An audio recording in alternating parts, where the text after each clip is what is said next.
आज जुन प्रकारको दार्जिलिङमा दिनदिनै घटनाहरू कार्यक्रमहरू बढ्दै जाँदैछ हेर्दैछु र जुन हाम्रो आरपीओ वैबा जीवन हुन्थ्यो उहाँलाई पनि पुलिस प्रशासनले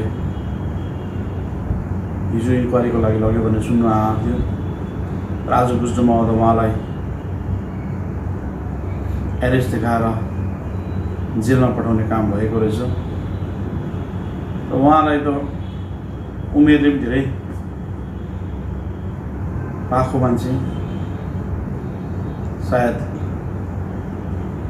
70-80 वर्ष पुगेको व्यक्ति हुनुहुन्छ। हाम्रो एउटा बाबा सरको मान्छे, हामीले सधैँ उहाँको हामी एउटा टिममा बसेर यो आन्दोलनमा हामी लागि परेको थियौँ। हो जुन आन्दोलन गर्ने तरिका ठिक भएन भनेर मैले आन्दोलनको विरोध गरेको होइन, त आन्दोलन तरिका माग्ने गर्ने तरिकालाई विरोध गरेर निक्लेको म र उहाँहरू आज पनि म अनर र रेस्पेक्ट गर्छु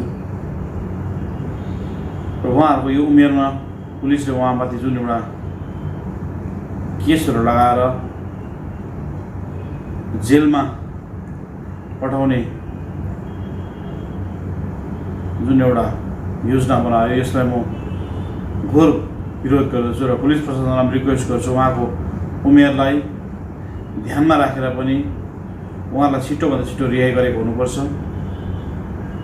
उहाँ कुनै एउटा क्रिमिनल होइन, उहाँ आफ्नो जातिको लागि लड्ने व्यक्ति हो, त्यो हामीले अनर गरेको हुनुपर्छ। उहाँको फिलिङ्सलाई अनर गरेको हुनुपर्छ। उहाँलाई लिडरसिपहरूको मिसगाइड भएको हुनसक्छ र त्यो सब म चिजलाई ध्यानमा दिँदिनँ। उहाँको एउटा पर्सनल व्यक्तिलाई म नजिकबाट देखेर चिनेर आएको मान्छे हो र उहाँलाई पुलिस प्रशासनले झट्टभन्दा झट्ट रिहाई गरेको हुनुपर्छ र उहाँलाई म पनि आफ्नो तरिकाले भेटघाट गर्न जानेछु। उहाँलाई मैले रेस्पेक्ट अनरको भावले अहिलेसम्म हेरेको छु र उहाँको लागि म जहाँसम्म पनि म बोलेको हुनुपर्छ म बोलेको हुन्छु।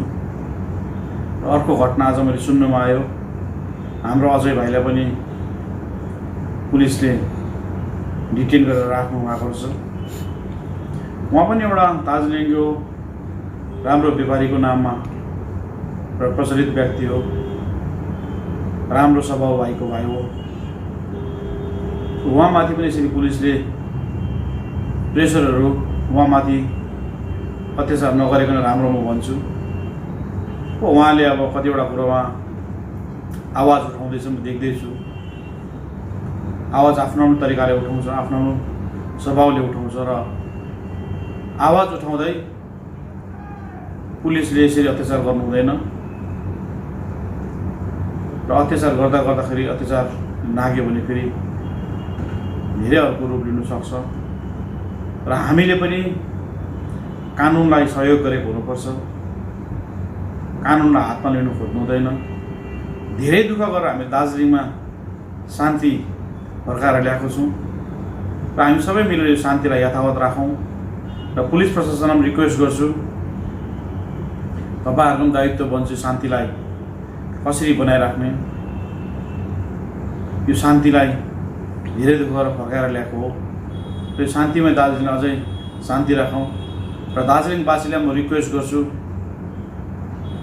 यो शान्ति धेरै दुःख गरेर आएको छ र सबैभन्दा इम्पोर्टेन्ट हाम्रो लागि आजको दिनमा गोर्खाल्यान्ड भन्दा शान्ति भएर आएको छ र दार्जिलिङवासीले सबैभन्दा ठुलो कुरो शान्तिले सास फेरेको पाउनुपर्छ। दार्जिलिङवासीले शान्तिसँगले आफ्नो जिन्दगी जिउनु पाउनुपर्छ। हाम्रो चालक भाइहरूले शान्ति ढङ्गले आफ्नो रोजगार गरेर खाएको हुनु पाउनुपर्छ। हाम्रो होटल एसोसिएसनले शान्ति प्रकारले उहाँले आफ्नो होटल चलाउनु पाउनुपर्छ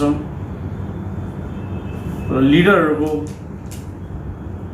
इगोले लिडरहरूको लडाइँले जनतामा मिसिनु हुँदैन।